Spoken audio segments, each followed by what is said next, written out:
I'm Prakash Sundaram. I'm President and CEO of Total Management Systems. It's Prakash. Last name is Sundaram.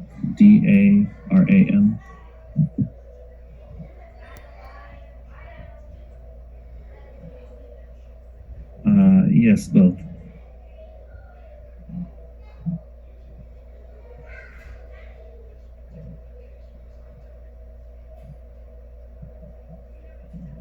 I think we're going to struggle with that. We've struggled throughout this COVID-19 process, just like everyone else. But our business is really struggling right now, and we're struggling to stay afloat. Our federal assistance is basically gone right now, and we're spending money out of our savings to keep our business afloat. To put another burden on us, it's going to be tough. It's going to be a struggle, and we're going to do the best we can with it. We feel that we're in the hospitality industry. Our people are wired to provide hospitality to our guests and visitors of New Mexico. We're really not set up to be law enforcement and enforce regulations and rules. We're going to try our best in our company to make the traveling public aware of the COVID safe practices. We're part of the New Mexico Safe Promise program, and we're going to do the best we can to try to stay alive in this difficult time.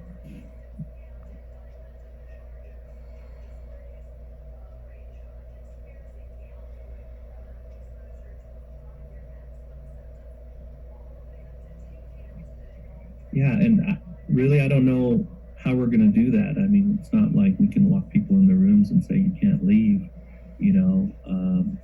We have a hotel out in Gallup, New Mexico, which is right on the Arizona border, and a lot of our traffic is passing through, and we don't know their circumstances. They might be passing through to go take care of a loved one in Texas or Arizona. And what are we going to do? Just lock them in their room and say, well, now you can't leave. You have to stay here for 14 days. On top of that, we have the 50% occupancy restriction. So, you start stacking people up in our rooms for 14 days. And then, once you hit 50% occupancy, you really can't rent them a room. So then what do you do? So, I think, we all have great intentions of trying to contain COVID-19, but there's only certain things we can do as business owners, and hopefully our government leaders will come to that realization and try to be a little bit more realistic about their expectations.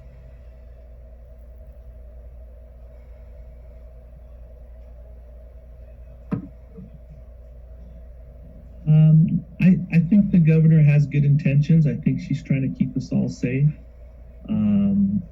I think we're all trying to figure this out as we go, right? This is something new. It's not like, there's a formula that we follow, or that none of us have been through this situation before. So we're all learning as we go, and I'm going to give the governor the benefit of the doubt. And she's been a supporter of tourism in the past, and we need her support right now more than ever, because our businesses are dying. And, hotel owners are basically keeping their properties open out of their savings, out of their personal savings. And that's what's happening in our business right now. So I'm hoping the governor will, realize that and continue to support our industry.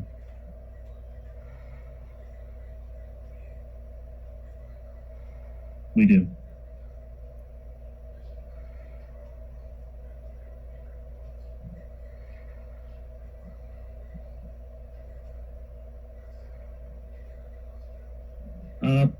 We're trying to figure out how to handle that right now. I mean, my managers are on a Zoom call right now discussing how to handle this and try to figure out best practices. And we're reaching out to some other people in the industry and trying to figure out how other states have handled it. And we have a lot of resources in the hospitality industry with our franchises that we're affiliated with Hilton, with Marriott, and we're reaching out to our franchise partners to find out what have other states done and what's the best way to handle this situation.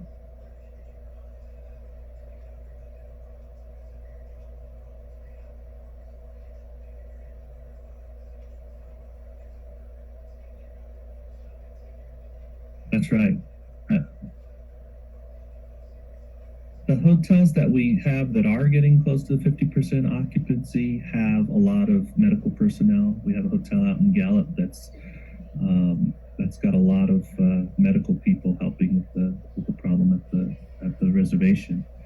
And so we have a couple hotels that are in that situation, but the majority of the hotels, they're just we're happy to hit 20% occupancy. We're jumping for joy these days because it's been very difficult for us.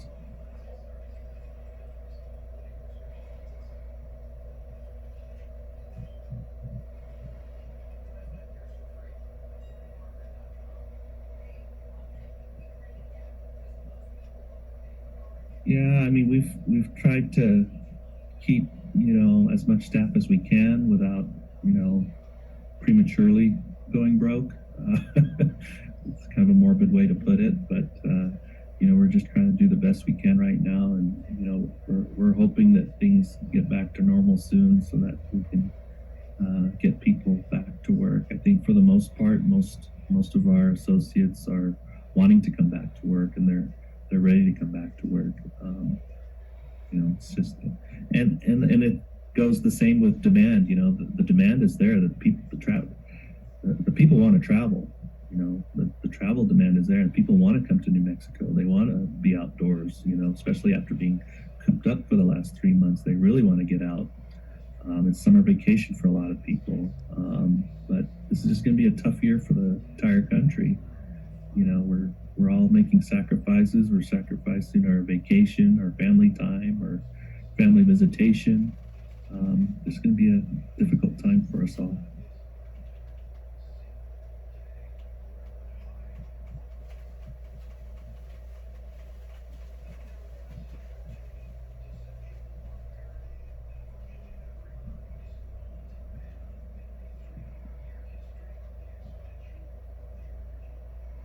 That's going to be a very difficult call for us. I mean, we're in the business of providing hospitality, but we're also in the business of providing a basic need, which is shelter.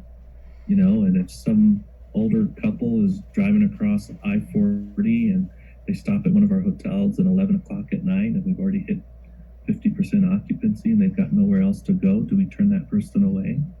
Or, what do we do? I mean,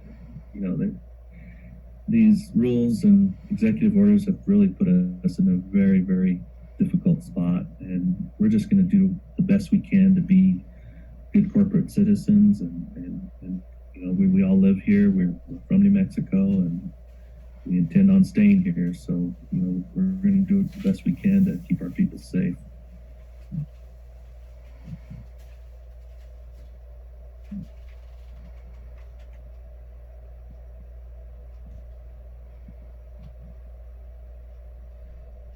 Well, I just hope the governor recognizes that, there's certain industries that have taken the brunt of the COVID-19, and, hotels, restaurants, oil and gas even have taken the brunt of COVID-19. And there's a lot of small businesses that are really suffering out here. And, I think it's time that we start talking about, the state using their rainy day funds to help some of these small businesses, because nobody's talked about that. And I think it's time, because we've paid into the rainy day fund for a long time, and our tax dollars, and we're not asking for a handout, but maybe some sort of a loan assistance program to help small businesses. I think it's time to start that discussion.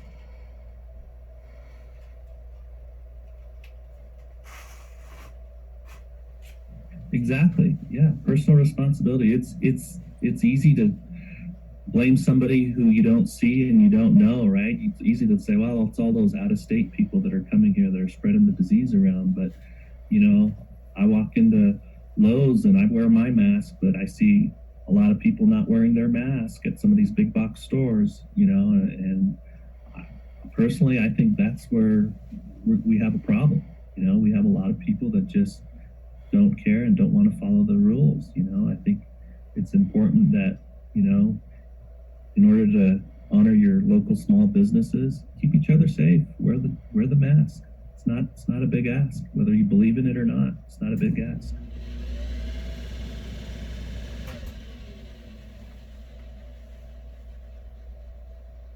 Right. Thank you so much. Thank you.